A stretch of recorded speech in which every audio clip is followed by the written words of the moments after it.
આજે આપણી સાથે ગુજરાતનો એક જાણીતો ચહેરો અને પત્રકારત્વની દુનિયાનું મોટું એવું નામ, જો કે આમ તો તેમને પરિચયની જરૂર નથી. ગુજરાતમાં સૌ કોઈ તેમને ઓળખે છે તેવા રોનકભાઈ પટેલ જોડાય છે.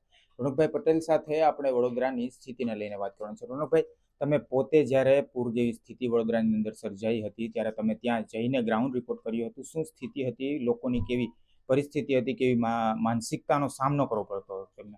જો હું જે દિવસે ગયો એ દિવસે પાણી ઉતરી ચૂક્યા હતા અને દરવાજા બંધ કરી દીધેલા હતા. સફાઈ અભિયાન ચાલતું હતું. સફાઈ અભિયાન બહુ સારી રીતે ચાલતું હતું, એમાં કોઈ બેમત નથી. કારણ કે આગલી રાત્રે જ હરસંઘવી આવેલા હતા અને રાતભર સફાઈ અભિયાન ચાલ્યું હતું. પણ એ પહેલાંની સ્થિતિ બહુ ખરાબ હતી. હું જેટલા પણ લોકોને મળ્યો, લોકો આક્રોશિત હતા. તમામનું કહેવું એ હતું કે આ જ લોકોને અમે સમર્થન કરતા હતા, એ જ કોર્પોરેટરો, એ જ ધારાસભ્યો. પૂરના સમયે જ્યારે તકલીફમાં હતા એ લોકો મળવા તો ઠીક, પૂછવા પણ નહોતા આવતા. કમસે કમ ટેલિફોનથી ખબર અંતર પણ વોર્ડનો કોઈ કોર્પોરેટર પૂછતો નહોતો. ઉલટું લોકો એમ કહેતા હતા કે અમે ફોન કરતા હતા તો મારો ફોન ઉપાડતા નહોતા. અને એક નહીં, અનેક લોકો સાથે મારી મુલાકાત થઈ. લોકો ઘણા વ્યથિત હતા.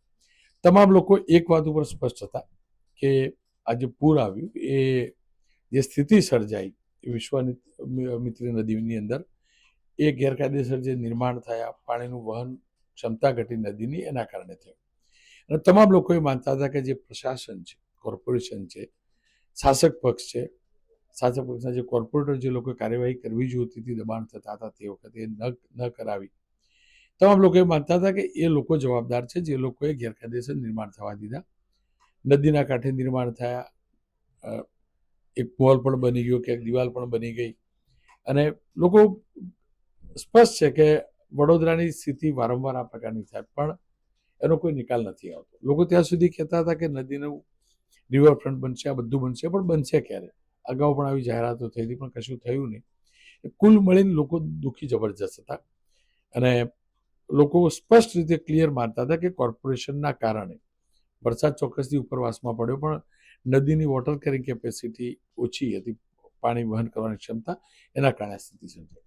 લોકોમાં આપણે જોવા જઈએ તો ખૂબ જ ભારે રોષ હતો. લોકોએ, અનેક નેતાઓએ એ રોષનો સામનો કરવો પડતો હતો. લોકો શું માનતા હતા અને જવાબદાર મુખ્યપણે કોને માનતા હતા?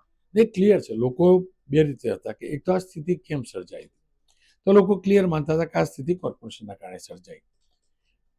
વડોદરામાં તો વરસાદ હતો નહીં. વરસાદ ઉપરવાસમાં તો સરોવર ભરેલું હતું. નદીની જે ક્ષમતા છે ઓછી થઈ ગઈ. નદીનું ડ્રેઝિંગ નથી લાંબા સમયથી થયું. નદીની આજુબાજુમાં ગેરકાયદેસર નિર્માણ થયા.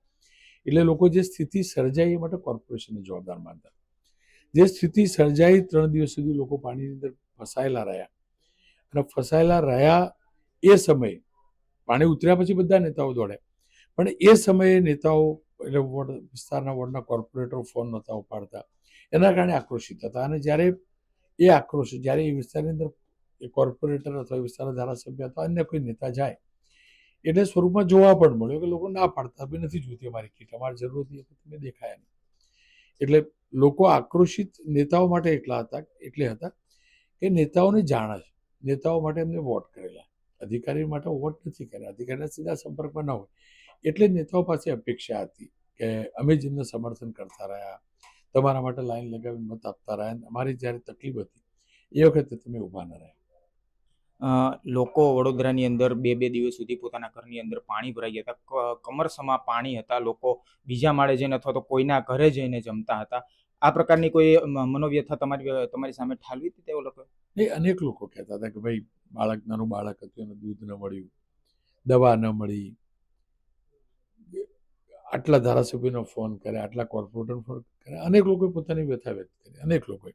અને એ આપણે વિઝ્યુઅલી પણ જોતા હતા કે આખું મકાન ડૂબી ચૂક્યું હોય, ઘર વખરી ડૂબી ચૂકી હોય, વીજળી ન હોય, અને વીજળી સહજ રીતે ન જ હોય, પાણી ભરાયેલું વીજળી ન હોય.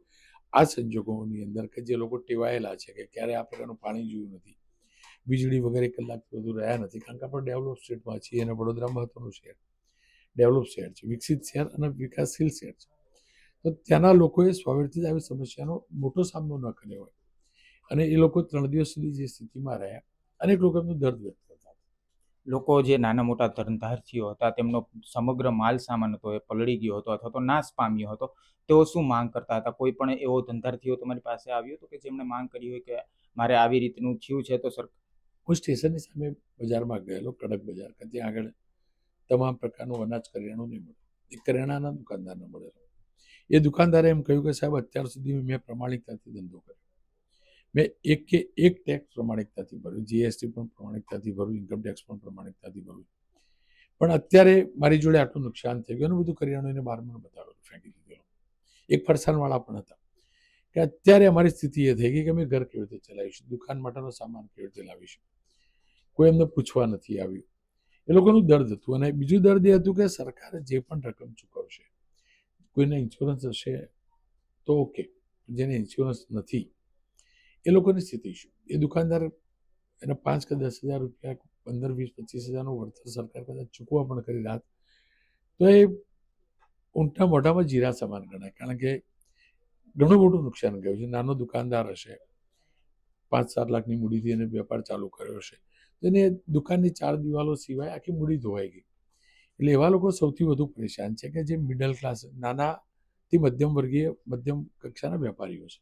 અને લોકો જી સાહેબ, છેલ્લો પ્રશ્ન મારો એ છે કે તમે ત્યાં ગ્રાઉન્ડ ઉપર ઉતરીને તમે જે બધું જોયું, તમે અનુભવ્યું, તમારો શું અનુભવ રહ્યો, કેવી માનસિક સ્થિતિ તમારી સર્જાઈ હતી ત્યારે? મારી માનસિક સ્થિતિ તો ક્લિયર હતી. એટલે મેં સુરતનું ફ્લડ પણ કવર કરેલું હતું ને સુરતમાં તો આના કરતાં પણ વધુ તબાહી હતી.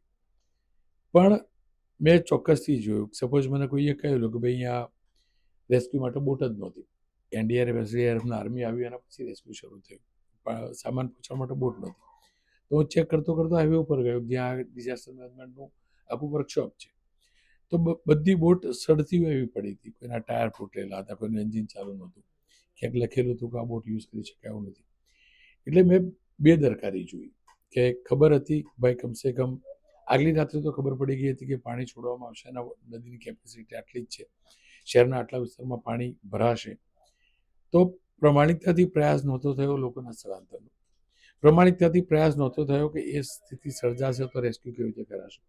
ડિઝાસ્ટર મેનેજમેન્ટ એટલા માટે જ હોય ને, એટલે બોટ રેડી કરી રાખવી જોઈએ. બોટ ત્યાં ન હોય તો અમદાવાદથી બોટ શિફ્ટ કરી દેવી જોઈએ. આ બધી કામગીરી નહોતી થઈ. રહી વાત, આવી દુર્ઘટના અનુભવ કરવા જેવી ન હોય, આવી દુર્ઘટનાથી શીખવાનું હોવું જોઈએ. અને હું એ ચોક્કસથી શીખ્યો કે આપણી પણ ફરજ છે કે જ્યારે પણ આપણને લાગે કે આવી સ્થિતિ છે તો બે ધડક લોકોને ચેતવવા જોઈએ. એવું ન વિચારવું જોઈએ કે લોકો ડરી જશે. લોકોને સ્પષ્ટ કહેવું જોઈએ કે ભાઈ વડોદરાની સ્થિતિ આવી સર્જાશે, તમે મૂવ થઈ જાઓ.